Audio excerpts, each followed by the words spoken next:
4 PM news network में दोस्तों आपका स्वागत है। मैं हूं आपके साथ राशिद ज़हीर। मैं कल ही आपके सामने एक ख़बर लेकर आना चाहता था जिसमें मुझे पता चला कि साहब देश के हाई कोर्ट के जजेस एक ऐसी विचार गोष्ठी में शामिल हो रहे हैं जो किसी हिंदुत्ववादी दल के माध्यम से ऑर्गेनाइज की जा रही है, और उसमें 3 टॉपिक रखे गए हैं। वो तीनों टॉपिक जब मैंने पढ़े तो मुझे लगा आपको मुझे बताना चाहिए कि देखिए जजेस और बार अध्यक्ष इसके अंदर शामिल हो रहे हैं। कौन कौन से टॉपिक हैं? तीनों मुस्लिमों से संबंधित टॉपिक थे। मैं ये खबर कल बना नहीं पाया, आज पता चला कि वो शामिल ही नहीं हुए, अपने मुंह से गलाजत भी निकालना शुरू कर दी हाई कोर्ट के जजेस ने। अब अगर जजेस भी इस प्रकार से काम करेंगे तो मुझे ये बता दीजिए रास्ता कहाँ बचा है। भाई ब्यूरोक्रेसी के क्या हाल हैं आप जानते हैं, जर्नलिज्म पत्रकारिता के क्या हाल है ये भी आप जानते हैं, और पॉलिटिक्स विधायिका इसके तो हाल एक ज़माने से बुरे हैं। राजेश खन्ना की एक बहुत पहले फिल्म आई थी आज का MLA, और एक अमिताभ बच्चन की फिल्म आई थी इनकलाब। उसमें राजनीति के परखच्चे उड़ाकर रख दिए थे। उसके बाद फिर आमिर खान के प्रोड्यूसर था आमिर खान, उसने एक फिल्म बनाई थी पीपली लाइव। उसमें उन्होंने आज का मेनस्ट्रीम मीडिया और गोदी मीडिया जो है उसको बताया कि आखिरकार इसके अंदर नक्शेबाजी। लोग हंसते हैं।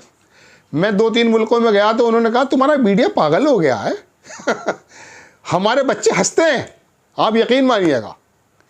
वो लोग बाहर के यहाँ के मीडिया के संस्थानों पर उनकी नाटकबाजियों पर हंसते हैं। चलिए खैर, मैं खबर तो वो सुनाने जा रहा हूँ जजेस वाली, लेकिन उससे पहले मैं आपको एक एंकर मुझे याद आ गया, जी न्यूज़ का था। हम छोटे थे उन दिनों सुना करते थे, तो जो वो आके बताता था बड़ा दिलचस्प आदमी था, बड़ी अच्छी खबरें सुनाता था। तो वो ऐसे करता था जैसे बात करने के बाद ये बात खबर सुने, देखिए ये रिपोर्ट, ये जब करता था तो मुझे बहुत हंसी आती थी। बड़ा अच्छा आदमी था वो। बहुत ज़माना हो गया, फिर मैंने ABP पे देखा चौंक जाएंगे मतलब वो डराता था। फिर तांत्रिकों का एक दौर आया, फिर आरुषि हत्याकांड आया। अब उसके बाद तो भाई राम राज्य आ गया, अब दूसरा मामला चल रहा है। चलिए जजेस साहब पर आते हैं। पहले उनकी खबर सुनाऊंगा, फिर कल वाली वो रिपोर्ट दिखाऊंगा जहाँ पर मुझे पता चला था। कठमुल्ला देश के दुश्मन, मुझे मालूम ही नहीं कठमुल्ला कहते किसे हैं। भाई मुल्ला मौलवी को कहते होंगे, मुझे अंदाज़ा है, और मौलवी के अंदर इल्म है। इल्म का मतलब है जानना, आलिम मौलवी। तो मुल्ला तो यहाँ से उठाया जो शब्द नहीं होता है। कठ मुल्ला क्या है ये समझ में नहीं आता। कठ मैंने वहाँ तो सुना है कोई कश्मीर में इलाका है, कांठ भी है एक मुरादाबाद के पास। कठ, अब ये तो काटने से है या कट्टरता से है, तो ऐसे मुल्ला जो कट्टरता हो उनसे ऐसा हो सकता है ये हो। देखिए बताना तो पड़ेगा ना। कठमुल्ला देश के दुश्मन है, ठीक है जनाब। बहुसंख्यकों के हिसाब से चलेंगे। कौन है ऐसा बोलने वाले? Justice SK Yadav. SK Yadav नाम है। बहुसंख्यक के हिसाब से देश चलेगा, ये भी सुन लीजिए। ये जज कह रहा है, संविधान के हिसाब से नहीं चलेगा। खबर देख लीजिए। शेखर कुमार यादव ने कहा मुझे ये कहने में कोई हिचक नहीं कि हिंदुस्तान देश के बहुसंख्यकों के हिसाब से चलेगा। सलाम है आपको। ये कानून है। मैं ये बात हाई कोर्ट के जज के तौर पर नहीं बोल रहा हूँ। आप अपने परिवार या समाज को ही ले लीजिए, वो ज़्यादा जो बातें ज़्यादा लोगों को, चलिए यहाँ रुक गया ये, मुझे कोई कहने में हिचक नहीं। ये हिंदुस्तान के हैं और ये देश यहाँ के रहने वाले बहुसंख्यकों के इच्छा के अनुसार चलेगा। ऐसी टिप्पणी करने वाले इलाहाबाद हाई कोर्ट के जस्टिस शेखर कुमार यादव फिलहाल चर्चा में है। शेखर कुमार यादव, अभी 10-12 लफंगे लखनऊ में कोई लड़की छेड़ आए थे, तो योगी जी ने इलाज किया था 2 का, एक तो मुसलमान है एक यादव। 10-12 और तो उनके नाम नहीं लिए। ये ऐसा बताया कि जैसे चोर चोर मोसेरे भाई नहीं होते, दोनों को साथ रख दिया। हालांकि मैं इनको चोर नहीं कह रहा हूँ, ना मैं इनको बता रहा हूँ, मैं तो एक मिसाल दे रहा हूँ। इन दोनों को ऐसे साथ रख दिया जैसे लोग कभी चोर चोर मौसेरे भाई को रख देते हैं। तो ये यादव वो ही हैं। तो ऐसी टिप्पणी के बाद इलाहाबाद हाई कोर्ट के जज शेखर कुमार यादव फिलहाल चर्चा में हैं।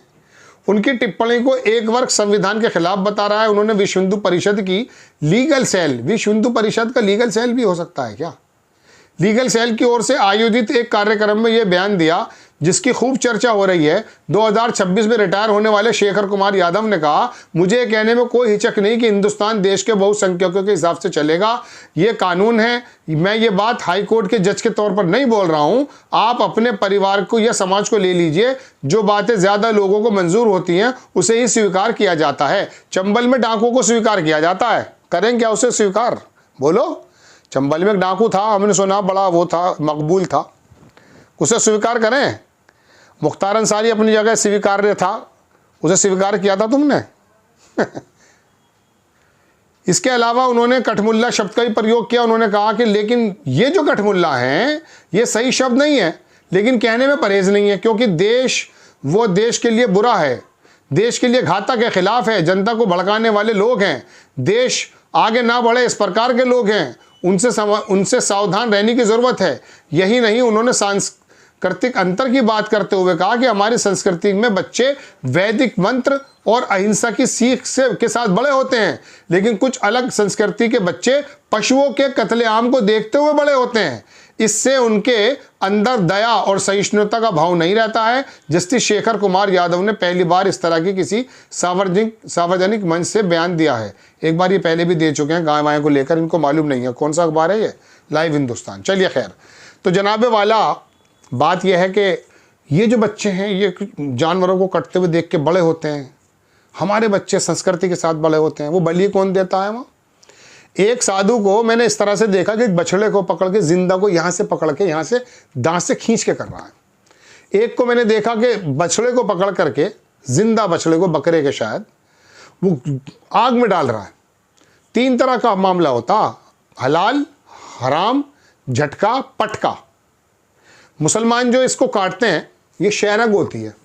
कभी कभी आपने देखा होगा कि आपकी उंगली कट गई, आपको मालूम ही नहीं है। बाज़ ऐसी नसेज, वेन्स हमारे यहाँ होती हैं, उनको आराम से अगर काट दिया जाए खून आराम से निकल जाता है। जैसे आप देखते होंगे ब्लड लेने के समय में सुई से पूरा खून निकल जाता, पता ही नहीं चलता खून निकल भी रहा है, पता नहीं चलता ना। ऐसे ही जब मुस्लिम लोग ज़िबा करते हैं, हलाल करते हैं, तो नो डाउट उनकी छुरी बहुत तेज़ होती है, और वो इसलिए होती है जनाबे वाला कि वो ज़िबा करते समय ये देखते हैं कि इसको ज़्यादा दर्द ना हो और शहरग से तमाम खून निकल आए। लेकिन झटके के अंदर आप क्या देखते हैं? झटका एक ही झटके से काट दिया जाता है। साइंटिफिकली, मेडिकली भी ये बात प्रूव की जाती है दोस्तों कि जब झटके से गर्दन काट दी जाती है तो जितना वेन्स के अंदर ब्लड होता है वो ब्लड वही का वही जम जाता है, जो आने वाले समय में बीमारी का बायस बनता है। इसलिए हलाल को ज़्यादा बेटर मानते हैं मुस्लिम, जिसके बारे में जज साहब ये कह रहे हैं कि जनाबे वाला इनके बच्चे काटने मारने को देखकर बड़े होते हैं और हमारे बच्चे संस्कृति के साथ बड़े होते हैं। इलाहाबाद का जज अगर इस प्रकार की बात करेगा तो आप ये बताइए, जज जब ऐसा आईना पेश कर रहा है तो आम लोगों में क्या बात बनेगी?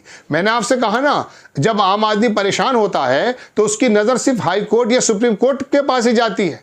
लेकिन जब जजेस के ये बयान आएंगे दोस्तों, इलाहाबाद के अंदर विश्व हिंदू परिषद करा रहा है, उसके अंदर जजेस साहब गए और जाकर के ये बयान देने के कठमुल्लाओं के हिसाब से देश नहीं चलेगा, बिल्कुल नहीं चलना चाहिए। कह रहे हैं बहुसंख्यकों के आधार से देश चलेगा। अगर बहुसंख्यक लोगों के आधार से देश चलेगा तो संविधान की किताब बंद कर दो ना जज साहब। दोस्तों बात यह है कि जब कलकत्ता का जज ये कहता है ना इलेक्शन लड़ने से पहले कि मैं 35 बरस से आरएसएस के सोच वाला व्यक्ति था, तो अंदाजा कीजिए, यू कैन जज इजीली आफ्टर शॉर्ट कम्युनिकेशन के what type of the his tenure, उसका टेन्योर क्या रहा होगा। 35 बरस उसने किस प्रकार से जो है इंसाफ किए होंगे जब वो आरएसएस की मेंटेलिटी से है।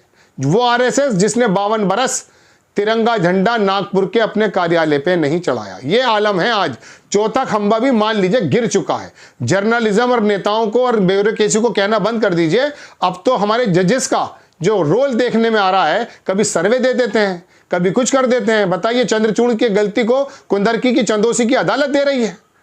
कि साहब सर्वे तो किया जा सकता है, क्योंकि चंद्रचूड़ साहब ने यह कहा था कि कैरेक्टर पता किया जा सकता है।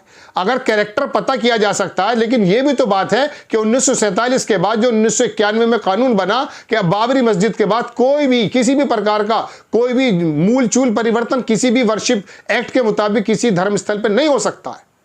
तो यह सिर्फ और सिर्फ झगड़ा करने की बात है, जिसका नतीजा यह होता कि 4 लोग संभल के अंदर मारे जाते हैं। पुलिस कहती थी आपस में मारे गए हैं। साइकोलॉजिकल जो इंडिया की सर्वे की टीम थी वो कट्टा गोली लेकर आए थे क्या? अरे वहां कौन लोग मारे गए ये पता तो कर लो भाई, किसने मारे पता तो कर लो, मारते रहिए। आपको खबर कैसी लगी अपनी राय कमेंट्स बॉक्स में जरूर दीजिए। चैनल को सब्सक्राइब कीजिए, शेयर कीजिए। नेक्स्ट टाइम मैं किसी खबर के साथ हाजिर होता हूं। जय हिंद।